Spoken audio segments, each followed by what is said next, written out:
প্যারিসের সিন নদীর তীরে এক অন্যরকম আয়োজন। পানির ওপর ব্যতিক্রমী এক জমকালো অনুষ্ঠানের মাধ্যমে উদ্বোধন হয়ে গেল greatest show on earth Olympic গেমসের। এই প্রথম স্টেডিয়ামের বাইরে আয়োজন করা হয়েছে অলিম্পিকের উদ্বোধনী অনুষ্ঠান। ফরাসি রাজধানী সিন নদীর বুকে আয়োজিত এই অনুষ্ঠান জুড়ে ছিল চমকের পর চমক। সিন নদীর উপরে মোট 94টি নৌকায় 10,500 অ্যাথলেটকে স্বাগত জানানো হয়েছিল। যদিও উদ্বোধনী প্যারেডে ছিলেন না সকলে। এই অনুষ্ঠানে ভারতের হয়ে প্রতিনিধিত্ব করতে দেখা গিয়েছে প্রবীণ টেবিল টেনিস তারকা অচন্ত শরৎ কামাল এবং ভারতীয় শাটলার পিভি সিন্ধুকে। মার্চ পাস্টের ফাঁকে ফাঁকে সিন নদীর তীরে ছিল নানা রকম সাংস্কৃতিক আয়োজন, যার প্রথমেই ছিল মার্কিন সঙ্গীতশিল্পী লেডি গাগার পরিবেশনা।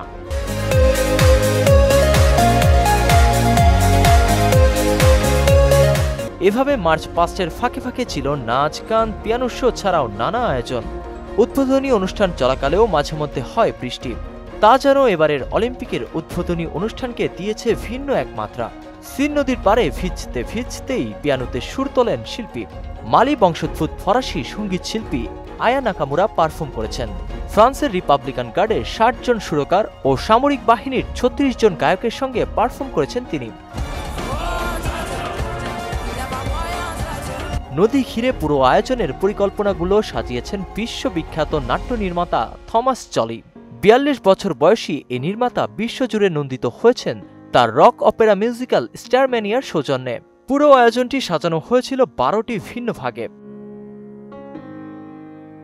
বিভিন্ন দেশের অন্তত 100 জন রাষ্ট্রপ্রধান উদ্বোধনী অনুষ্ঠানে এসেছিলেন। 3,25,000 দর্শক এই উদ্বোধনী অনুষ্ঠান দেখেন নদীর তীরে বসে।